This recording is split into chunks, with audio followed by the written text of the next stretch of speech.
writing is. I want to put in the picture and stuff. But we don't even know if we're going to be live on Facebook. That's what I'm saying. Huh? Suck a big stick, right? We're going live, right? Jesus Christ.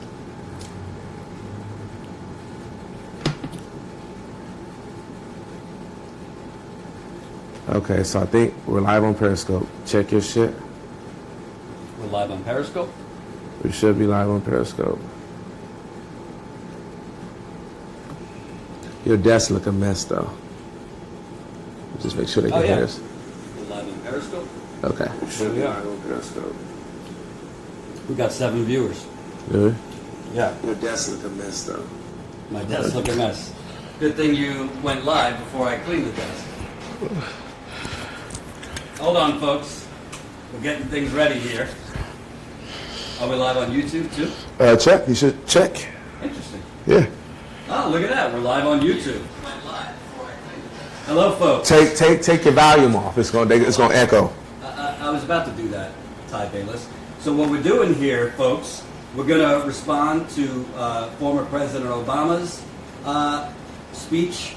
Let me move my California almonds away from the screen.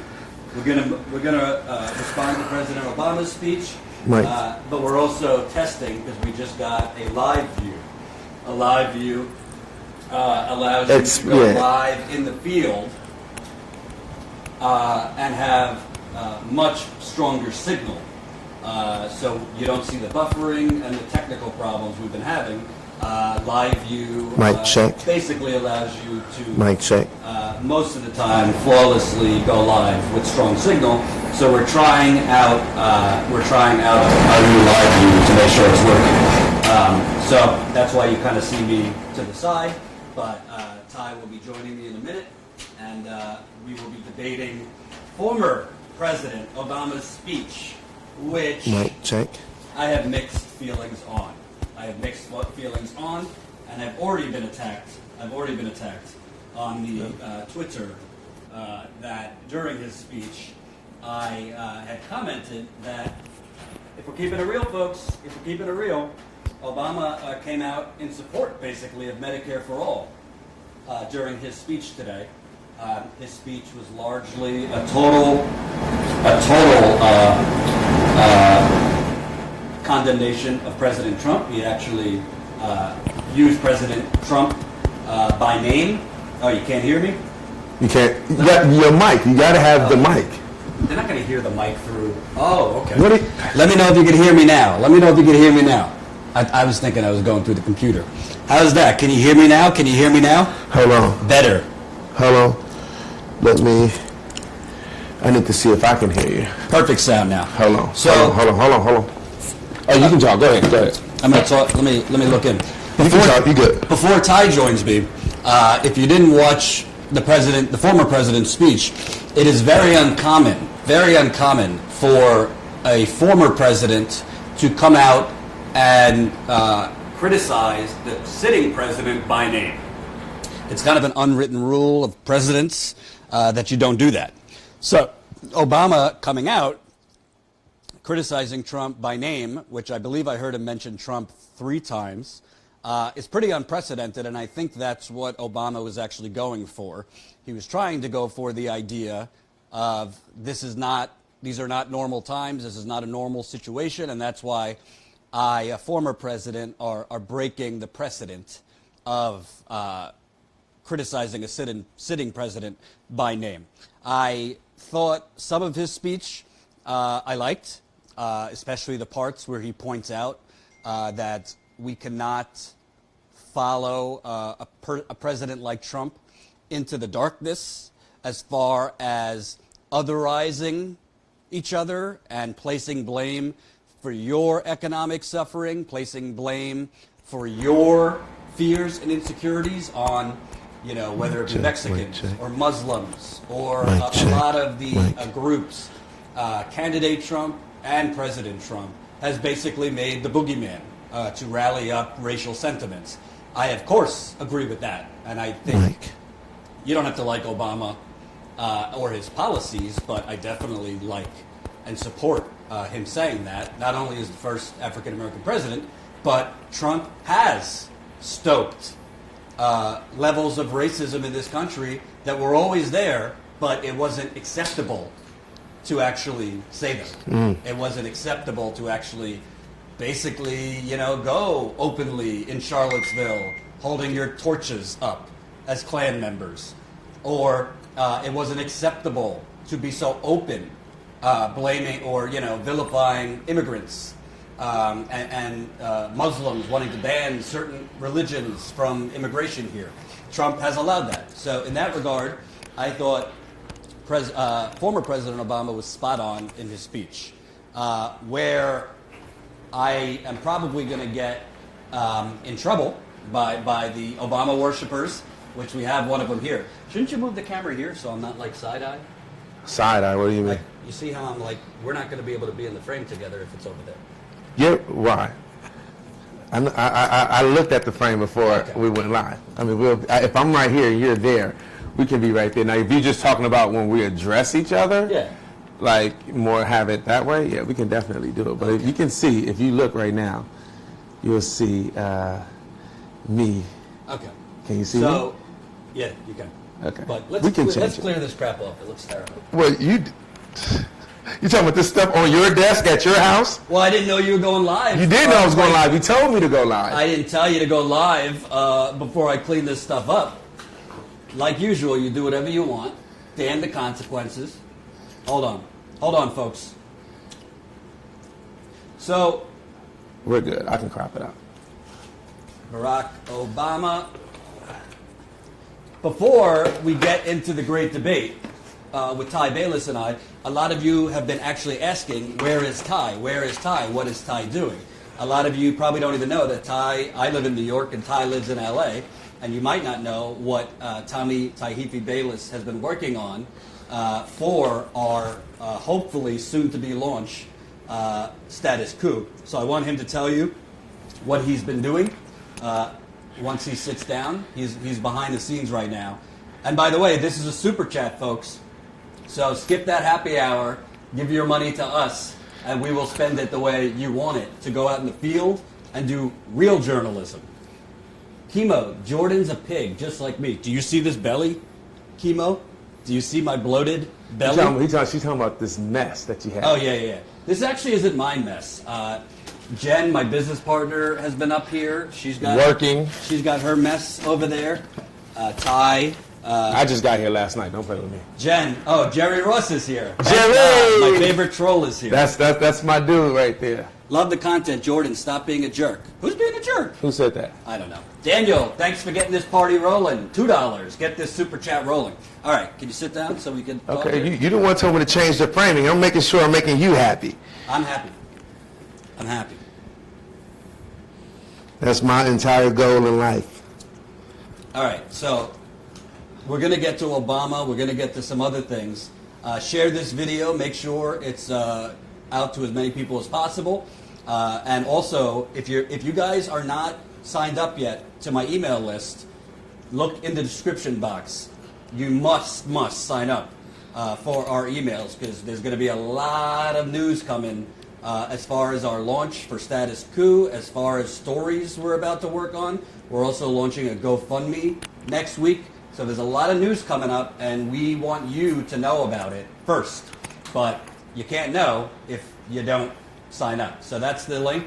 Hold on one second. I put the wrong link. You can't know if you don't show. You can't know if you don't. Oh, no, you can't show if you don't know. All right. Here's Ty. What have you been working on in L.A. In preparation for the launch? Wait. Okay, I forgot one thing. I'm sorry. Keep talking to him? I know. So there's the link. Okay, here you go. There's the link. There we go. What have you been working on? How much of a delay do we have? Okay. What I've been working on, and I want to make sure that I'm in frame, because it's like, that's like a 5-second delay? Yeah, YouTube has a big delay. Okay. I want to make sure. I need to be Come a little closer bit to you. closer. I am. I was trying to see exactly where. All right, perfect. So I've been working on, Trump is about to have a thing too. I've been working on the documentary about Flint that everyone that we all been talking about that they've been teasing. I'm working on a lot of things. Graphics. I've been trying to make sure that we have all the graphics that we need. Jerry said, "Get that piece of shit off camera and leave Ty there only." Jerry. So I've been just trying to, like, so normally with companies like this and startups and things like that, see, Facebook for some reason is not connecting, unable to connect. See, I think that's the camera thing. That's why the Wirecast I think would be great investment. But I've been working on trying to just make sure that we are all kind of, as far as editors, we have another couple people that volunteer for us and do some edits, like when me and Jordan is on the road. So I'm just getting different our graphics together, fonts, so that make sure that we're consistent. If you guys been looking, you've seen some of the videos with some new graphics and things like that. I just been getting all those things together, getting a documentary on Flint together. We're supposed to be releasing that soon, and working on a promotional trailer when we actually go live with Status Coup. Just trying to make things look good, make things look professional, let people know that we are working hard. Just outside of just having the news. It's good to see it. It's good when you're looking at someone telling the news that it looks good, that you have graphics, that the graphics are not imposing, but actually complements whatever it is that we're talking about. And as a teaser to our GoFundMe, we have a lot of ambitious plans, but we don't have enough money to go do them at the moment. Yeah. Well, yeah. We're talking. We want to go on the road to cover the terrible Let me take this off. They probably conditions that are going on as far as Amazon, Yeah. Basically treating their workers like it is the Hunger Games. We'd like to go cover some of the pipeline fights, including down at the Bayou Bridge pipeline in Louisiana. There's also the fight against Line 3 in Minnesota and several other pipelines we'd like to go cover. Yadira, thank you for the $2. Yadira Ramirez, remind Obama that he's also responsible for Trump. Yadira, I'm getting to that. We're going to be listing a lot of the different stories we want to go cover when we release when we launch the GoFundMe next week. We are going, once you support us and we get enough support, we will be going to cover those stories, because we don't want to just ask you for money and then not go do it. Yeah. These stories that we want to go, including covering the mass shootings and the normalization of massacre. There was another mass shooting in Cincinnati yesterday. Barely any news coverage. So I'll talk more about the GoFundMe a little bit later. Yeah. But let's talk Obama. And it helps. I think you guys do a wonderful job by supporting and continuing. I mean, one of the things that we were able to purchase because of your support is the live view system, and that system actually, when we're on, I know you guys notice a lot of times when we're on the road, because we're in large crowds and we're dealing with large people, or we're dealing with just certain areas that don't have great reception, that you get this pixelated image, you get in and out, you get stops, you get buffering, you get all those things. So what this live view that we were able to purchase due to you guys' contributions, we can actually now have the strongest signal. That's what this thing does. It grabs every wireless signal in the area that we're in and bond them together. And so we, for the most part, won't lose service unless we're in an area that just doesn't have service. But if it's an area that has the infrastructure and it has service, we're good, and we won't have to deal with that anymore. And that is definitely a product of you guys donating, because that thing is an expensive thing. I mean, having this equipment and getting the things that we need to be able to get on the road, go on the road, get the footage and the things that we need to get. It's expensive, and you guys have really been helping. So thank you. Continue to support so we can continue to get this news out. I keep looking at your computer. I should be looking at the camera. Gene, thank you for the $9.99. We really appreciate it. And again, this is a super chat. We are not taking money from donors. We're not taking money from Goldman Sachs. We're not taking money from Big Oil or Jerry Ross. Watch Jerry. No, we are taking money from Jerry Ross. Right. Jerry Ross, if you're not familiar, the audience, he's my biggest troll. He was there for me at the Young Turks trolling me. Now he's going to be there trolling me at Status Coup. So thank you very much. We love him. So I am going to start on the Obama speech. If you don't know, President Obama. Daniel, appreciate you, man. You're always coming through. Yeah, $2. He Thank comes you, Daniel. through like almost every super chat. Yeah. You know what I mean? Appreciate you, boy. We recognize you. We love you for it. So, if you don't know, former President Obama spoke at the University of Illinois. It was basically a kickoff. He's going to do a lot of events around the country to try and help elect more Democrats and hopefully, according to Obama and the Democratic Party, retake the House, retake the Senate. So this was his kickoff speech for his midterm campaigns, midterm election campaigning. I will put two disclaimers out before I get to what I thought of his speech. Number one. Maybe we can just go live on this also. We'll just be live. I'll do it when I'm done talking. Okay. Number one, I totally agreed with Obama as far as that these are not normal times. President Trump is not a normal president. I agree with Obama in terms of the threats that he outlined that President Trump wages against everyday Americans, working people, things like that. I agree with the former president as far as President Trump has allowed the normalization and has essentially given not just full-blown racists, but people with subconscious racism that don't consider themselves racist, Mm-hmm. but have racial sentiment. Yeah. To be able to freely express it. Right, which I think even good people have racial and don't sentiments even know and don't even realize. I'm sure I, without even knowing it, sometimes do. Absolutely. So I think that. I completely agree with him on President Trump's otherization and capitalizing on the politics of fear. I don't have to agree with Obama and what he did as president. I don't have to agree with Obama and his policies, but I call a spade, and he is definitely correct that President Trump has normalized and made it okay to just be openly racist, to assign blame to Mexicans, Muslims, and other groups. It's not much talked about, but President Trump has really increased the all-out assault on indigenous people. They are trying to privatize native reservations in America and a lot of other bad stuff. So in that regard, I thought Obama spoke quite eloquently, and he was accurate. Number two, I will also put as a disclaimer, because I'm already getting attacked on Twitter for some of my tweets while Obama was speaking.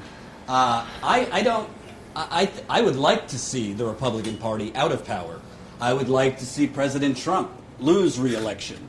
So when I'm critical of Obama or I'm critical of the Democratic Party, the two aren't mutually exclusive. That's not an endorsement.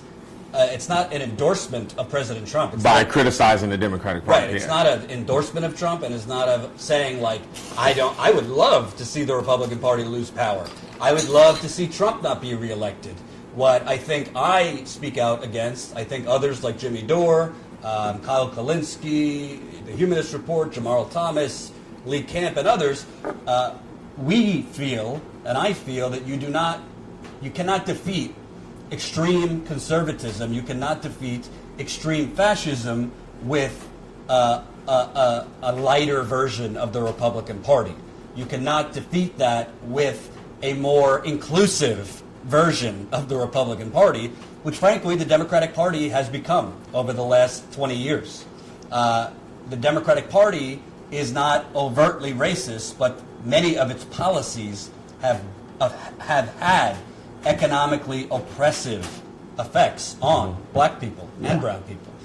So this idea of, like, Jordan, stop attacking Obama, stop. I already saw it on Twitter where I pointed out Obama basically endorsed Medicare for all during that speech. Yeah. He all of a sudden said, the Democratic Party coming out with new ideas that are good, like Medicare for all. So I pointed out, it's not like you were president for 8 years and couldn't have pushed that. It's not like you were president for 2 years with both houses of Congress and could have pushed that.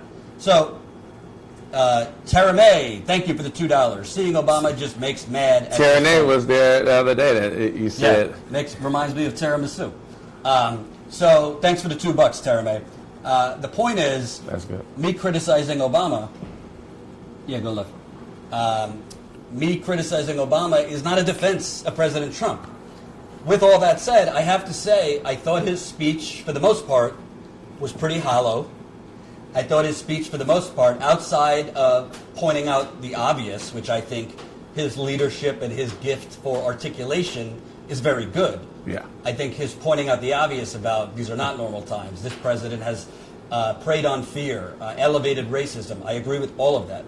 However, I think President Obama is a really great example of how neoliberalism might not sound overtly fearful. Neoliberalism might come with very eloquent, great speeches. Neoliberalism might not come with really crazy, loony, fearful tweets. Neoliberalism might sound a lot better and might be less viscerally scary and disgusting to us. But neoliberalism has in large part been responsible for the explosion in income inequality over the last 30 years. Yeah. Neoliberalism has been responsible for the 3 different justice systems we have in this country. One for rich and wealthy people, one for middle class to working poor white people, and then the third for black people and indigenous people. Yeah. Thank you for the $2. Zachary Kirkpatrick said Truman proposed health care for all in 1945. Yes. So I think Obama, most of the stuff he said was just essentially boiled down. Trump is a maniac, without saying it. He obviously didn't use these terms. Trump is a maniac. Trump is awful. Trump is creating a new Gilded Age. And Trump is breaking down civil institutions in America, civic institutions in America, and other things. As a result, vote corporate Democrats. That's really what I got out of it. He didn't say corporate Democrats, but the majority of Democrats running in the House and Senate are your same old corporate Democrats. I feel and I feel the same way that I did. No, well, for us to take the House, I don't think that's true. Because for us to take the House, we have to have people that's not in the House right now, right? So you do have a lot of progressives that's running as well. So I think he's promoting them as well, because they will be the ones that would help take the House. They would have to be. Not really, because he's endorsed all the establishment candidates against their progressive challengers in the primaries. Yeah. But the progressives that have won, Yeah. Andrew Gillum in Florida, Ocasio-Cortez, Yeah. I'm sure he would endorse. Of course. He's not going to go rally for them, I don't think, but he would endorse them. My point is, what I am fearful of, obviously I'm saying this as a white person, so talking with full white privilege. I don't know what black people are going through. I don't know what brown people are going through under Trump. I certainly don't know what indigenous. I know of what they're going through, but I can't feel it, and I can't have the same fear. Yeah. But what I'm fearful of is we're going to go back to sleep. We're going to react to Trump. We're going to react to how awful Trump is, and we're going to react to how abnormal his tone is, the things he says, the things he tweets, and we're going to then put back in corporate Democrats with House Speaker Nancy Pelosi, and essentially we're going to have a nicer version of neoliberalism, which is not going to help close the income gap, which is not going to help create universal health care. I said this to someone on Twitter, I'm not opposed to the Democratic Party taking back power over the Republican Party. I'm not opposed to a Democrat winning election in 2020. I am opposed to that happening if those Democrats are not there to represent the people, but instead are there to continually represent their donors.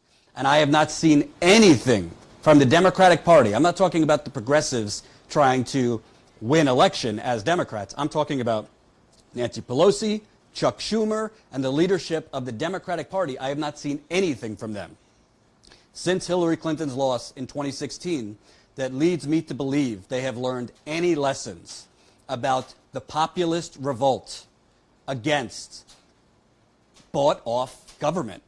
I don't think they have learned any lessons from the populist revolt, both on the progressive side and a lot of Trump voters voted for him based on his fake populism. He was saying all the populist things.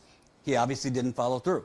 I don't think the Democratic Party has learned that lesson. I think they are largely running in the 2018 midterms with the same exact strategy that lost the presidential election, which is Trump's awful, Trump's abnormal, Trump is a unique threat, and because of that, vote us back in. But without a message of what they're for, because the message of what they're for, the Democratic is match the mood of the exploding progressive movement.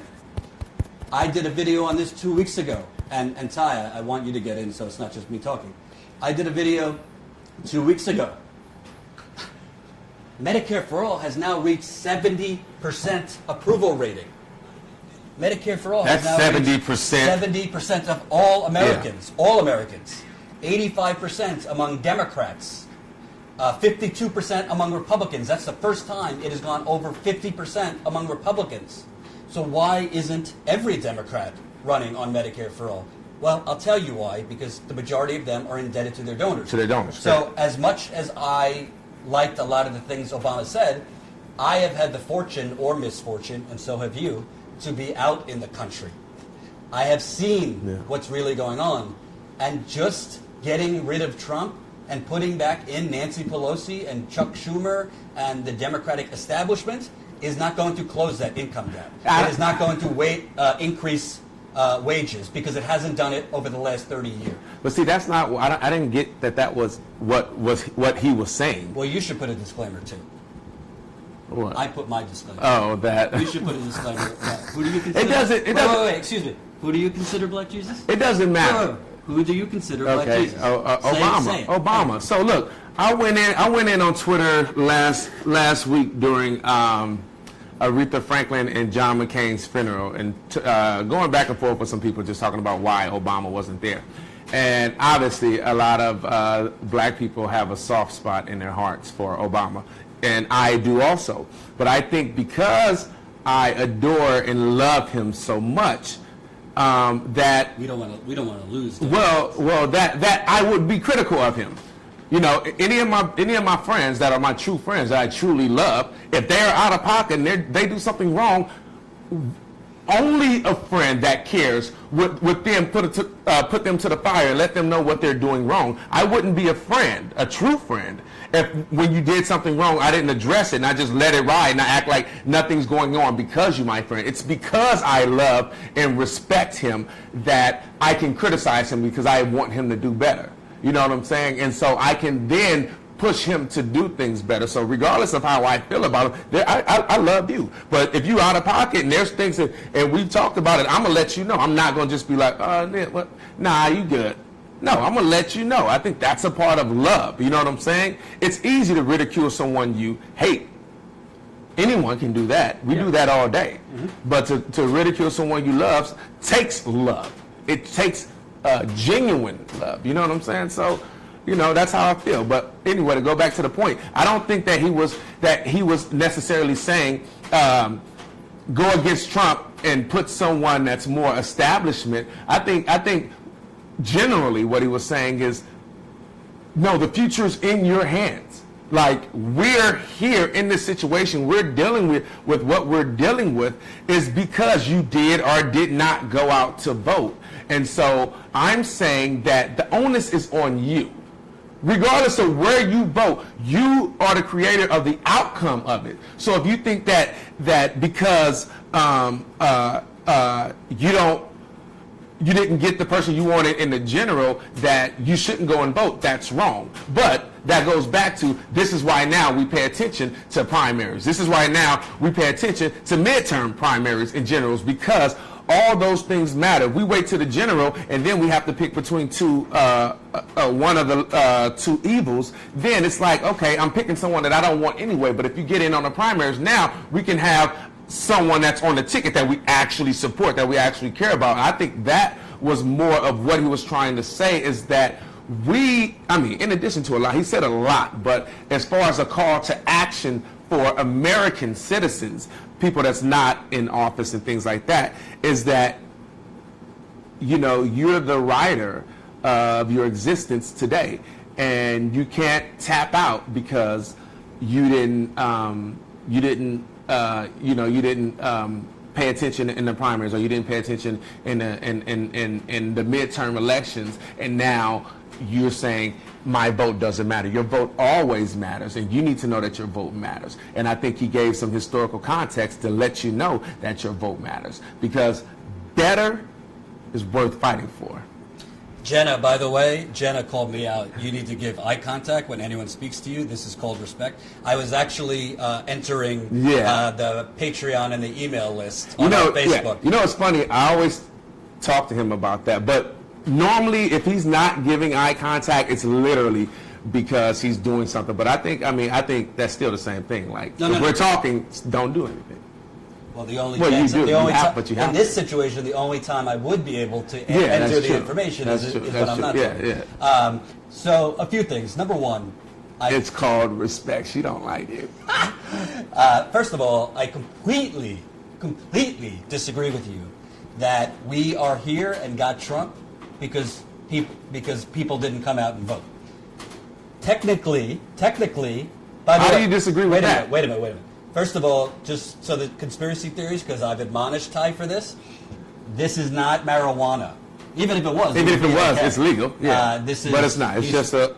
But, people want us to... nicotine. I think it's unprofessional to smoke weed on camera, so I'm just making sure this is not weed. Yeah, but it's not unprofessional if that's your platform. Okay. But the point is, yes, technically, Trump was elected because less people came out for Hillary Clinton. 5% less African Americans came out for Hillary Clinton, 6% less Latinos, and 6% less aged 18 to 29.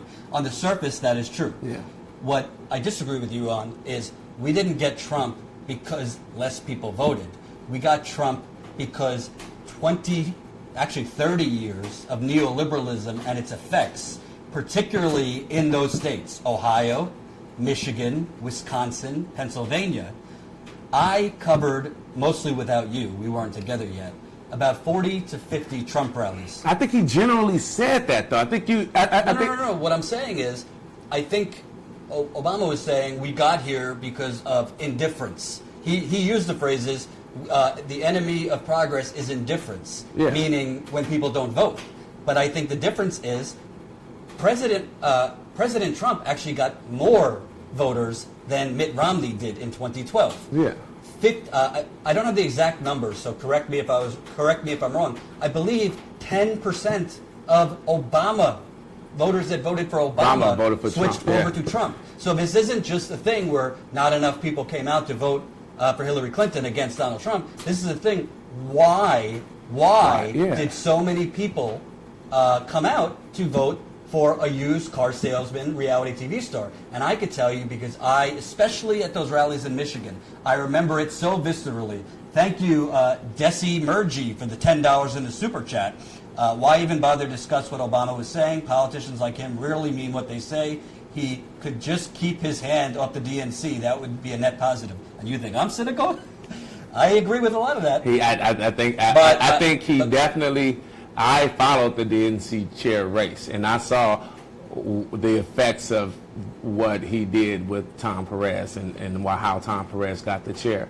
So I agree with you. I'm not as cynical to say that he doesn't mean, well, to say in this speech that he doesn't mean what he says, I don't think applies. He didn't make any promises. I think what he was doing is giving a call to action, pointing out where we are, where we were, and how we can be better. I don't think that he was actually promising anything outside of, I promise you things will get better if you become involved. Right. But to answer her question, why are we covering it? Because he's the former president. He doesn't give many public speeches anymore. Yeah. And it's very, whether you like Obama or not, it is very, very unusual for a former president to come out and bash.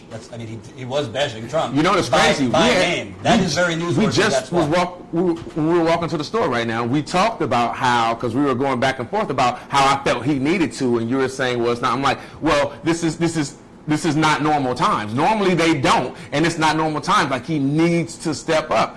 And a lot of people before it came on, like the pundits and everything, was saying they got word from his writers or staff that he won't say Trump by name, and he actually did. And I think, I think not to say he did something miraculous, but I think he did something that I'm like, but that's why I put the disclaimers, because there's a lot of what he said that I agreed with, particularly the racial stuff and the otherization. But here's where I separate from President Obama. And I have always said this. I said it at the Young Turks. You hear me say it all the time. Actions always speak louder than words. Yeah. Not just in politics, but in life. Yeah. When you're dealing with friends, whether you're dealing with family, everybody has a different philosophy, but in my experience in life, follow people's actions, not their words. And the actions, of course, it's easy to play Monday morning quarterback and to look back and criticize presidents. Barack Obama's actions while he was president do not match the rhetoric for the most part. His actions as far as trying to make this a more inclusive country absolutely match the rhetoric. He was responsible. Address both cameras, as you know we all. He was responsible for DACA and expanding the rights for undocumented immigrants to get citizenship, after a process. He was definitely, he came around to it. He wasn't at first for it. He was responsible for, same-sex marriage. Not the Supreme Court was, but ending Don't Ask, Don't Tell and those things. So as far as his rhetoric normally matched his actions as far as, I would call it the social issues. His rhetoric did not match the actions when it comes to economics, when it comes to populism, and when it comes to really ending what Bernie Sanders calls the rigged economy. And it's not just Barack Obama. I'm not just blaming Barack Obama. What I was getting at, the reason Trump was elected, there was racism, of course. The reason he was elected was because people in those states that were critical had their jobs sent to other countries. I remember when I was at rallies in Michigan, Wisconsin, and Pennsylvania. When Trump said the word NAFTA, it was like watching a pack of hyenas. They went crazy when Trump talked about repealing NAFTA. They went crazy when he talked against the puppets in the Republican Party. They went crazy. I'm not attacking them because most of them lost a lot. There was millions of jobs lost. There was millions of people whose economic futures who worked in factories for 20, 30 years was lost vanished like that. That is why, that is, in my view, the largest. And if you look at the exit polls from the 2016 election, people's votes, trade was one of the biggest topics, and immigration was one of the biggest topics, because Trump has also expertly made people feel in those Rust Belt states that part of why they have lost their jobs is because of Mexicans and other and foreigners, rather than the U.S. government allowed corporations to write trade deals that sold those jobs offshore. I guess where I have a problem with Obama's speech, it's not so much, I think it was an eloquent speech, I think it was articulate, but to me, really what he's advocating, and no, he's not saying it in words like, yes, vote the establishment back in. Of course he's not going to say that. But the candidates that he is endorsing, the type of candidates that he wants to see in, are centrist to moderate Republican Democrats. He is a centrist to moderate Republican corporate Democrat. Many people don't remember, it didn't get talked about a lot.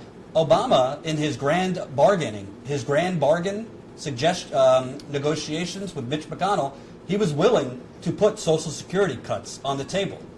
I mean, look it up. That was a fact. So in his speech, he's talking about Trump's attacking Social Security, Medicare. Well, I mean, it wasn't like he didn't say that in 2008 or in 2012, but when he was president, he offered that. Well, Barack Obama, we're coming up on the 10-year anniversary this coming week of the global financial crash. Not one banker was put in jail. Those banks are still too big to fail. Barack Obama had a perfect opportunity to go after that. So this isn't, I don't want to do a retrospective on President Obama's presidency, but my point is, I think it's a dangerous notion if you're just going to go out there like Hillary Clinton and the Democratic Party was in 2016, and your message is Trump is a unique threat to the United States and the world, Trump is abnormal, Trump is racist, Trump is this, Trump is that, Trump is this, Trump is that.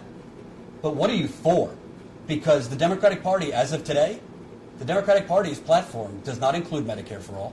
It does not include free public college. It does not include ending private prisons. Yeah. It does not include cutting the military, at the least. It doesn't include ending private prisons? No, You sure? positive. Does not include cutting the military budget, I think, at a minimum by 30 to 40%. Yeah. I could go down the list. It does not include those things. So I just don't want people to get suckered in based on the moment and the unique threat. I mean, don't get me wrong. Trump, I mean, he was loony then. He's even loonier than now. I Yeah. mean, today he's talking about Jeff Sessions needs to investigate the New York Times. Yeah. He wants Jeff Sessions to not prosecute Republicans or not investigate Republicans up for re-election. He doesn't understand that the Justice Department does not work For him. for the president. Yeah. He is an authoritarian leader. I'm not minimizing Trump's threat. I just feel, based on the people I have met in Flint and East Chicago and St. Louis and Chicago, if people think just getting rid of Trump, putting the Democrats back in the House and Senate, look at their donor sheets. Yeah. Follow the money. Yeah. Your thoughts? Yeah, I mean, I agree with you. I don't feel like, I want to read what's this on Facebook. Melinda Cloud, she says, for the first time in my life, for the first time in my voting life, because every time I vote with my own conscience. I did not and could not vote in the last presidential election. Wrong or right, to some, I had to follow my ethics.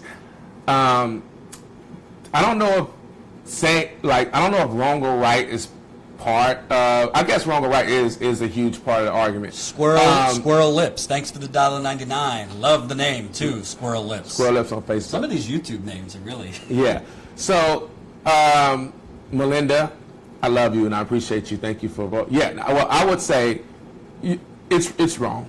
I mean, I didn't vote for years and it was wrong. I mean, people literally died for us to be able to vote. Like literally, it's not hyperbole. People literally were lynched, hung because they were trying to vote, and they were going out, and they had people picking them up to go out to vote. So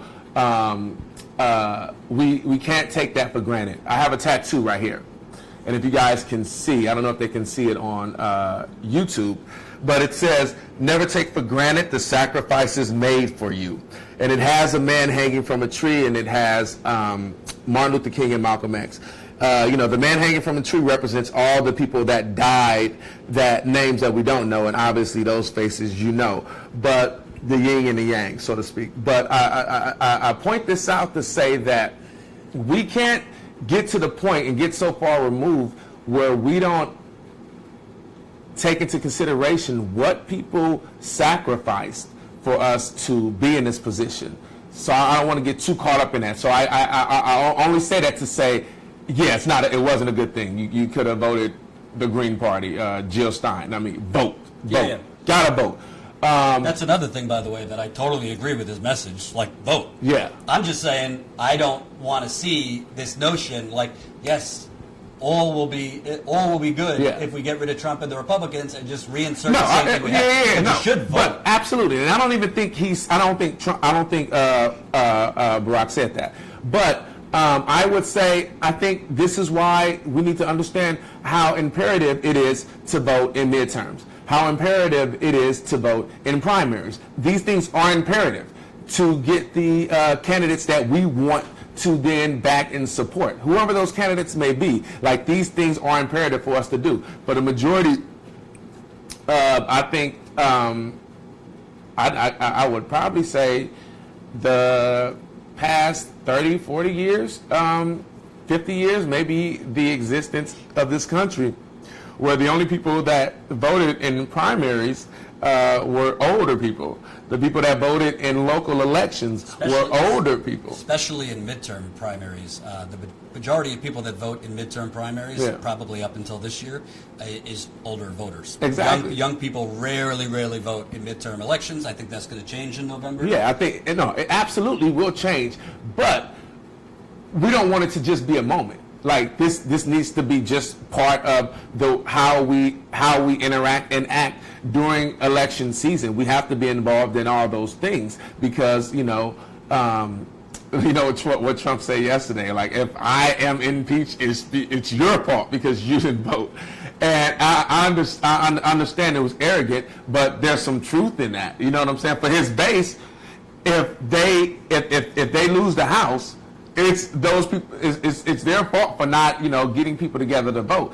And so I say that to say that it's, you know, our fault that Trump is in the White House, regardless of how Trump. I feel like Trump was made, and Obama pointed out, like, Trump is only a symptom of something that's happened for years, you know. And I agree with that. It's like Trump isn't the problem. It's something that was triggered, I think, by you know, a lot of things.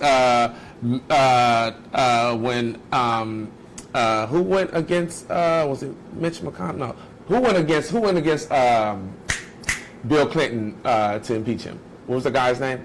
Ken Starr? No. Newt Gingrich? Newt Gingrich. It started with Newt Gingrich, escalated with John McCain and Sarah Palin. Like this, that whole energy, that disdain, that birtherism, like all those things. It started there with all this hyperbole and all these lies and all these conspiracies to kind of gather up people's emotions. Ty didn't do his homework.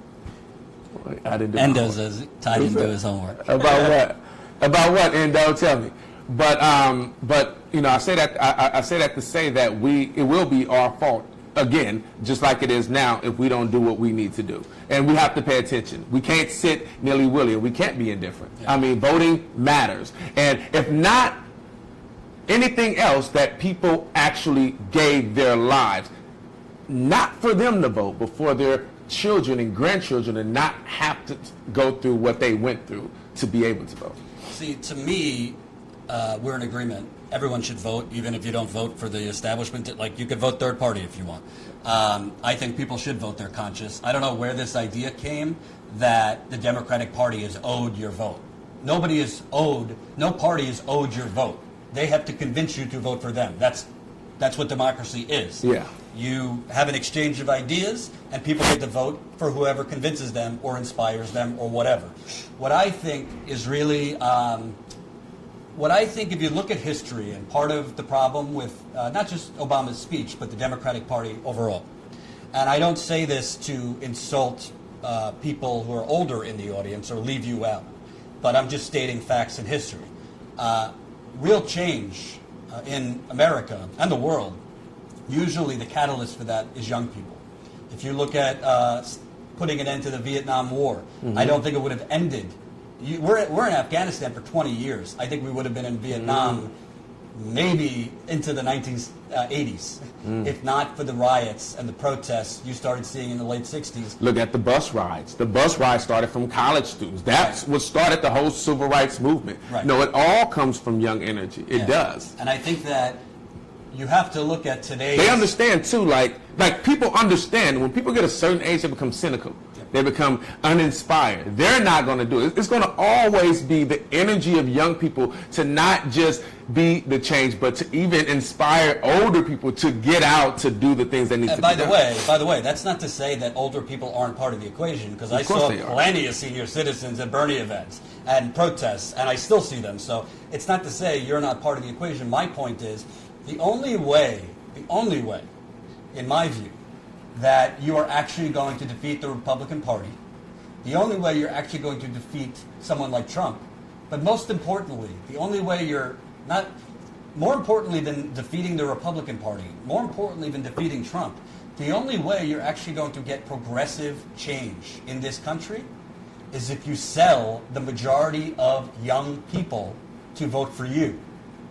The Democratic Party did not do that in 2016, and I don't think they're doing it today, because Obama's speech, although there's a lot of things I agreed with, and the Democratic Party platform right now will not sell the majority of the progressive movement. Why? The Democratic Party, think of their message. They railed against Republicans, right? 90% of Americans support background checks for gun control. 90% of Americans support background checks. Well, 85% of the Democratic Party now supports Medicare for all. 70% of America every party now supports Medicare for all. Isn't that a little contradiction? Yeah. So if it's about background checks, which doesn't affect your donors, because they don't get money from the NRA, most Democrats, then we're populists and we say we need to listen to the majority.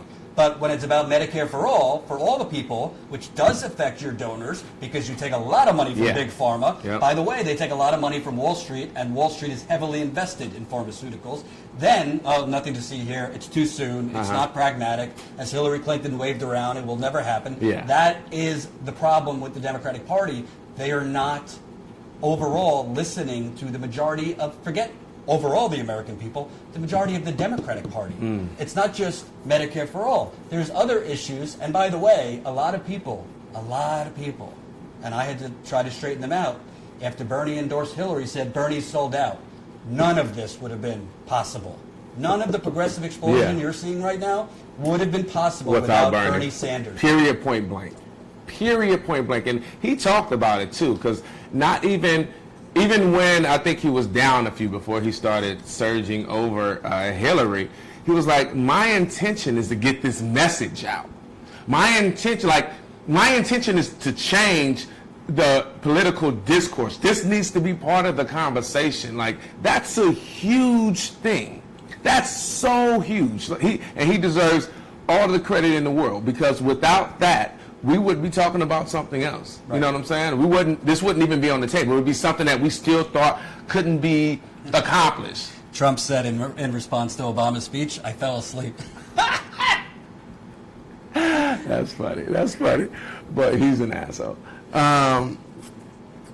He's so petty, dog. Like, he needs the petty award of the year. He's petty than a mug.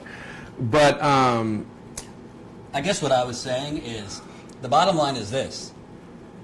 You cannot, if the message today is, we agree on the message to vote, so put that aside. If the message today is vote for the Democratic Party because Trump is a unique threat, Trump is a unique abnormality, they're going to lose. They're going to lose. Because, you want to know why I know? I probably met and interviewed in the past 3 years 4,000 to 5,000 people, majority of them young people. I could tell you, majority of those young people I met are not, their mindset is not unmoved from 2016. They're not going to just vote for an establishment Democrat to get rid of the Republicans in Congress or to get rid of Trump in 2020.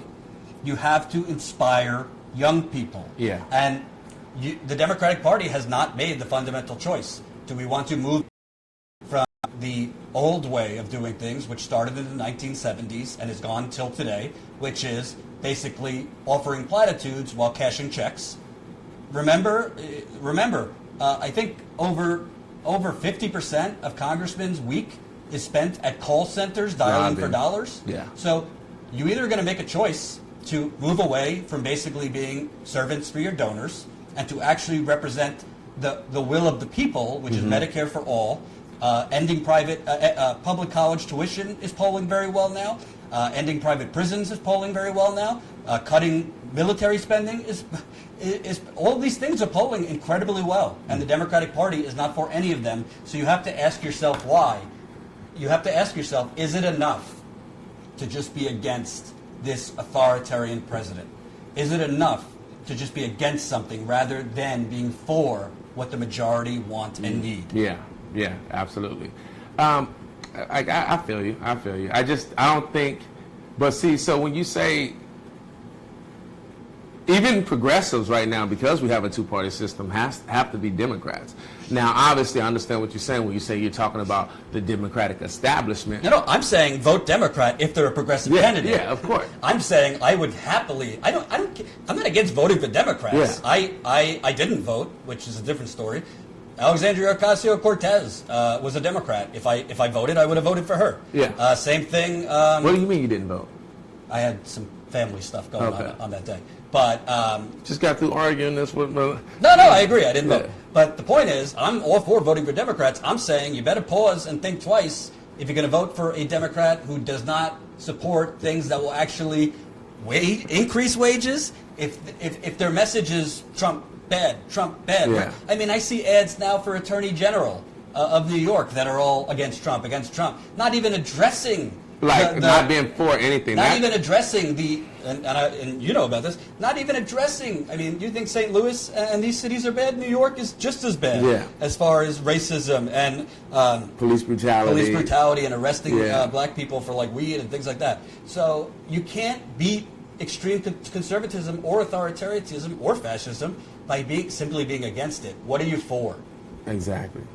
What are you for? And I think that's a good segue, because you also cannot defeat, you cannot influence Americans to get up and, quote, as the cool kids say, be woke, if the majority of people have no idea what's going on. Exactly. And that's why we are trying to launch Status Coup, because some of the best moments of my career, and really the only reason I do this, because trust me, it's not for money. Trust me, it's not for money.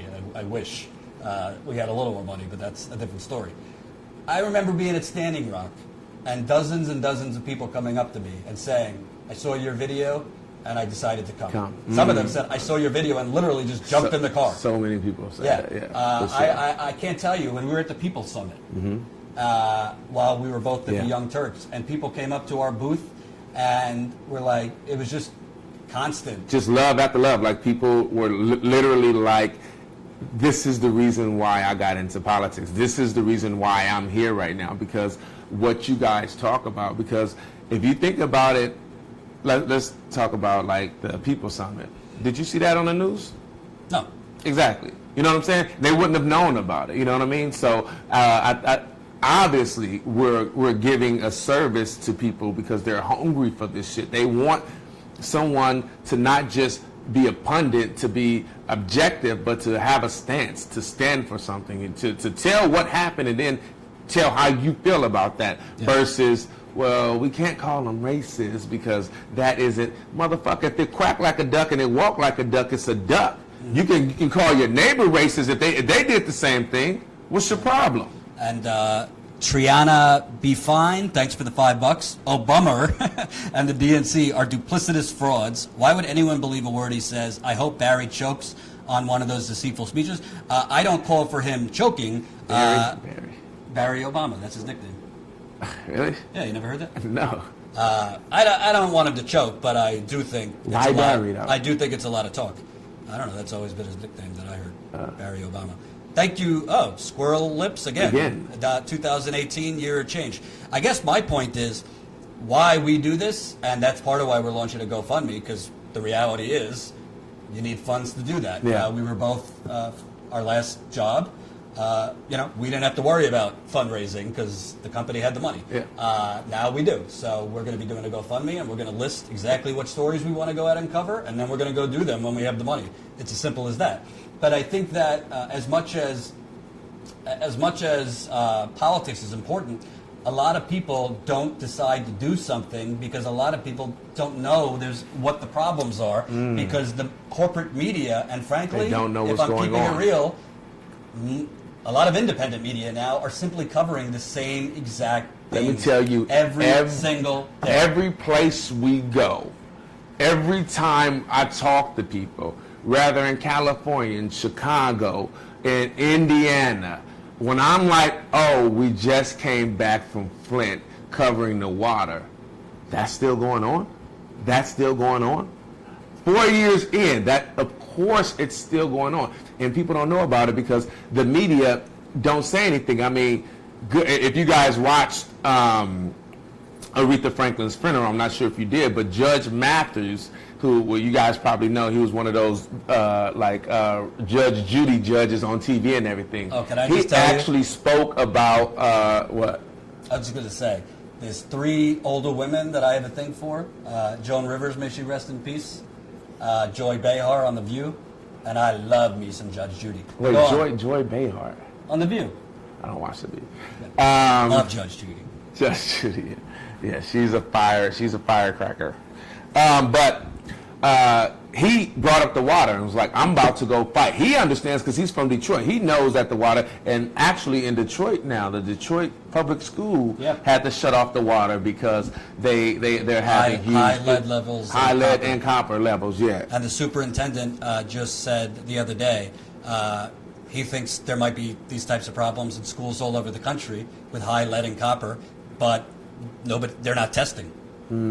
It's not being tested. Yeah. That was weird as hell.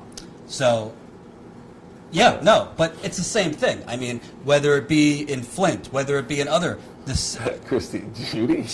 But the thing is, the majority of people, when we go into places, well, either they don't know of the problems elsewhere, or they say there is literally no media covering this issue. The majority of press conferences we go to, when we go to places, there is no national media there. No. There's like the day that the Flint town hall where 6 residents got arrested, which became a major story. I think we got like 200,000 views on it or something. No Literally, national media. there was just no national media, and the local and press local media is like in the back taking twiddling their selfies. thumbs. So the thing is, it's kind of like life's. What did that? Keanu Reeves said it in that cheesy baseball movie where he was the coach of the inner city baseball team, Hardball. Okay. He said, "Life's half just showing up." I Wait. agree. Oh, Half wait. of life is just Just showing up. Okay, you said that completely backwards. And we want to show up, but we need your help. Because I think the days, it's not a popular marketing slogan, but I always keep it real. The days of free media, the days of real journalism being free are over. Yeah. I'm sorry to tell you. If you want real journalism, you have to figure out in your life what are your priorities. If you got an extra, so if you have $10 to $20 that you allot to, let's say, Starbucks every month, or you allot to whatever it is you allot that's your luxury or whatever, maybe you could chip away $5 a month to real journalism, real in the field journalism. Yeah. I'm not just talking about sitting in, our not we, so. we're not. We don't need funds to sit and talk in front of a camera. You can do that easily with a camera. We're talking about being on the ground, because that's when you separate the truth from the lies. You know what I'm saying? Because if you're just listening, I want to read this comment because it's great. go ahead. Justine Trowbridge. Young energies of the 70s here! Exclamation point. Still trying to move, but I'm old now and can't move. It is you young folks now. Ty and Jordan to get things going, moving again. I'll help, but I'm old, but I stand with you. I love you. But that helps. Even if you can't Justine. move and get out there physically, share the videos. If you can support financially, the links are there. Patreon.com/Jordan Chariton Reports, which is going to become, which will become Status Quo's Patreon when we launch the website. Yeah. And PayPal is there already, paypal.me/Status Quo. And honestly, it's as much about I don't really look at it. I mean, I contribute myself financially to some independent journalists. I don't really look at it as financial support. I look at it as we're all like we're not doing this. We're not reporting to you. We're reporting with you. Because to tell you the truth, and Ty knows this, I'd say 75% of the stories I got that I covered at the Young Turks came from viewers. From sending it viewers, to me. yeah, absolutely. I still cover You a lot heard of about Dakota, Yeah. North Dakota through and the in views, Chicago, in Chicago, and everything. Yeah. I went to Flint the first time because people were telling me, viewers were telling me from Flint, this is not getting any better, and the media has left, because by the time I went there, August 2016, for the first time, I mean, the media was by then just Trump 24/7. I think that's a great thing to sit on for a second, because and this is like one of your strategies, and you always Telsaris says, I guess I'm going to have to cut into my weed money. Hey, we all got to make sacrifices. hey, man, I can get that. I got that plug though. That can get it to you for cheap. Endo launched the site already. Endo, you want to know the truth, Endo, why the site hasn't been launched? Because we got an amazing individual doing the site for us who also has a full-time job. Yeah. And he's essentially... And he's volunteering. Like a lot of the people that Yeah. help us literally volunteer. We have people volunteering, like I said earlier, doing edits. We got volunteers doing the website. I don't volunteer, but I do a lot of the I can't graphics. say to someone with a full-time job who's working 13 hours a day on weekends, essentially for free, hey, speed it up. Yeah. It's yeah, coming, Yendo. yeah. It's coming. And we want to do it right. We don't Yeah. want to launch a website like Obamacare's website launched and then go down. You always got to do that. I think I always wonder. I always wondered about that philosophy. Like I like to get there once the camera's going, and as we traveled more together, and I started to see like it's of course because a lot of times when the camera's going, we think that the issue's gone. You know what I mean?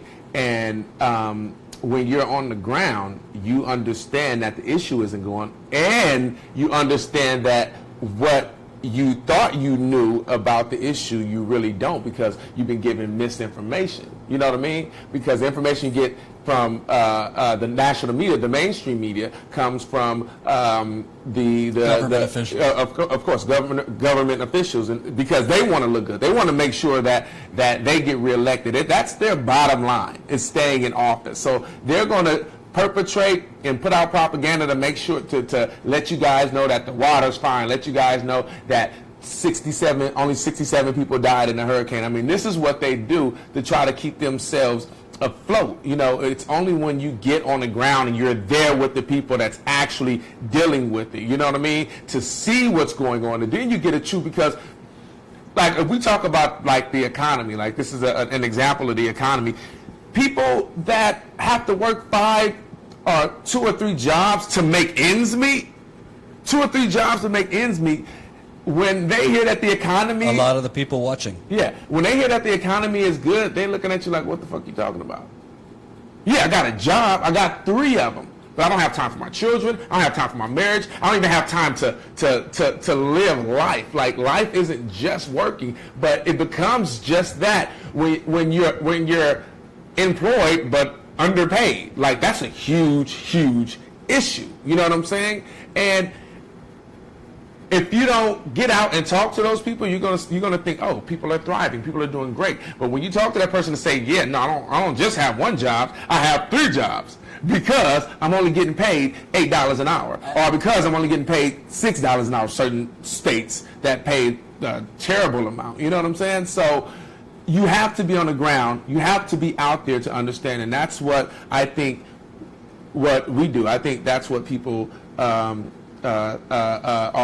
like hungry to see. I mean, Anderson Cooper, when he first started out, like that's what he did. He stayed on location. He stayed in the field, and that was his philosophy.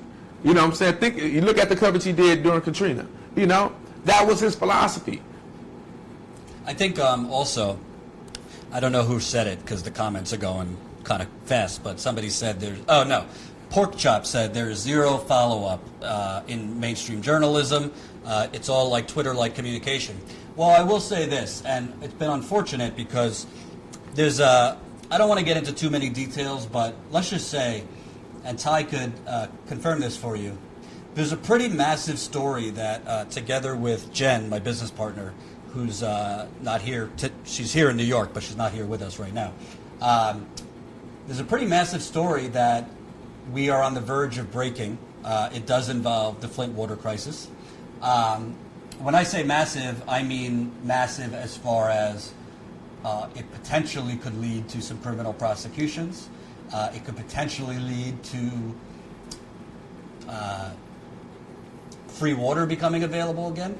I'm not big on like fake sales pitches. I know journalism enough. What we've uncovered in Flint is massive. But what we uncovered would not have been able to be uncovered if I hadn't gone there. I've been to Flint now 12 times. I think. How many times have you been there? I've been there. I almost feel like I've been there. I think I may not have went once with you, but I went that once. I went with Nomiki, so I've probably been there the same amount of times, 12. Pork Chop, like Aaron Brockovich massive. I am a humble man, so I don't want to compare myself to Aaron Brockovich. But let's just say Aaron Brockovich is quoted in the story. Yeah. So yes, Aaron Brockovich is involved with the story, or at least is on the record in my story. So I don't want to get into the details because I don't want to let the very people and agencies we're looking into know anything. But the point is, you can't break massive news stories via Twitter. You can't uncover massive information. Like when I say massive information, I mean like information that could potentially change significant structures in government. things that could actually deliver justice to people. Yeah. It's very difficult to do that if you're not there. Yeah. Not when all the other cameras are there, which is usually the acute stage of the crisis. You got to keep going back during the chronic stage. If you know health terms, you can have acute illness, which is right now, there. and I then see the it. chronic. If we didn't keep going back to Flint, we would have not uncovered what we uncovered. You want to know why? Because would have never actually established the relationships with the sources and the residents that we have to be able to uncover it. And I think you're going to understand what I'm talking about when we break it. We're on target right now to break this story in October. So I guess what I'm getting at is, listen, I don't like asking for money, but the truth is we cannot do what we have the vision to do if you don't sign up to be a monthly subscriber, or you don't leave contributions once in a while. And if you can't, because of course, if you literally don't have the money to do it, that's fine. Yeah. But at least share the video with someone that you know that may have the money. Right. Because at the end of the day, I have always said this, and I mean it, I would rather go do something that doesn't fulfill me in life than ever do this at the mercy of big money or at the mercy of, basically, I don't want to do this at the mercy of people who will give us money but don't align with my values or your values. Yeah. So that's the story. We are going to be launching a GoFundMe next week. I got to actually do some work on that today, as you do, and we're also going to be unveiling the website most likely in October. Like I said, we have somebody working on that right now, and Ty and I are going to be this weekend, hopefully recording our first podcast together. Yeah. I was going to say we was going to talk about some things, but I guess we can say go that. ahead. Well, what I want to tell, I think the podcast is a different kind of show. I was just thinking, like I was, when I found out today about... Look at this. This is what we're talking about. Trichometrist. I got a shut-off notice, my electric. You could have that. No, keep your money. Get your electric back. Yeah, please. Do that. Yeah, no. Jesus Christ. I'm sorry to hear that, man. That has to be stressful. Shit. I can only imagine. What was I about to say? Oh, no. When I was looking up because when I found out about Twitter and Alex Jones, I was like looking up, reading about the story. And then I found out that I guess like 2 weeks ago or something like that, someone got in his phone or something happened, and like I guess he was looking at transgender websites or something like that. Who, Alex Jones? Yeah. It was like huge news. Like I had read into an article, then I started looking. It was like I guess it was a big. I didn't even hear about it. I like saw it this morning. And I guess it was big. I was looking at some of the videos, and I guess I rarely watch Alex Jones, but they were showing clips of him like just raging against transgender people, like just telling them they're going to go to hell and da-da-da-da-da. And it just goes to show, like, when people are that angry, obviously they're suppressing something, and it's sad. It's sad that when you suppress, it makes you... because it has to come out, right? That has to come out, and then it comes out in a hateful way against the people that you actually, I guess, desire. You know what I'm saying? I think it's sad. It was just something that I brought. It's something we can talk about in the podcast. I think that's more appropriate to because it was like 3 weeks ago. It has nothing to do with what's going on today. But yeah, we do have a podcast that we're going to be starting. It'll be on iTunes and everything, and I encourage you guys to tune in. It'll be different than this. Obviously, politics is kind of our passion, so it'll be what we talk about. But it'll be more of just us having conversations versus us addressing, you guys. And I think, and it'll be a different type of style also. I think it'll be something that you enjoy. I know you guys enjoy me and Jordan. I think it will be a little bit more stream of consciousness. Yeah. We're not going to actually prepare a ton of topics. Yeah. We're actually going to just, like we normally talk when we're not on camera. Yeah. Well, how we talk on camera is pretty much the same as we talk off camera. Kinda, except when we're having this right here, you are rant for 5 minutes or whatever, and I'll let because you're trying to make it. But when we have our conversations, it's more back and forth, and we, you know what I'm saying? It's more of a conversation versus giving me the stage. We're just kind of having that stream of consciousness. You Can Disney too. Thanks for the $2. You encouraged me to become a progressive writer. Thank you. I don't know if they meant that tie thank you or tie? Yeah. I'm pretty sure it was thank you. Become a progressive writer, tie. No, it should be tie. Because I write also. Oh, you're such a good writer? Well, well, if you watch some of my short films, I think that I think I'm really great at dialogue. You Can Disney. Let me know if that was thank you or It was thank Ty. you. I'm sure it was thank you. Let's not give Ty a big head. But I'm sure it was thank you. yeah, we're gonna record the first podcast. Ty's working on the videos for not only GoFundMe but launching our company, so we could have some promotional things. Yeah. And I will. Oh, it's somebody wrote it's definitely Ty. Oh, that's Sam. So when I'm live and it says Jordan Sheridan, it's either Jen operating as me or Sam Oser. Hey, Sam. Sam Oser was with me in my nonprofit previously, and she's been helping out a lot as far as social media and live chat and all those things. So thanks to Sam. That's it, folks. Definitely check out the other videos that are on YouTube, which you've probably not even gotten any notifications for that we post videos. And have a good weekend. If other things break, we will be live for that. We also might be in the field tomorrow to cover some of Cynthia Nixon's campaign events. The New York primary, Nixon against Cuomo, is this coming Thursday, September 13th. Yeah. Peace out. Peace. Hold on, let me stop this. The last time I went live, it stayed live, and I didn't even realize. And I went to look at the video. I see comments. It's like, this is weird, and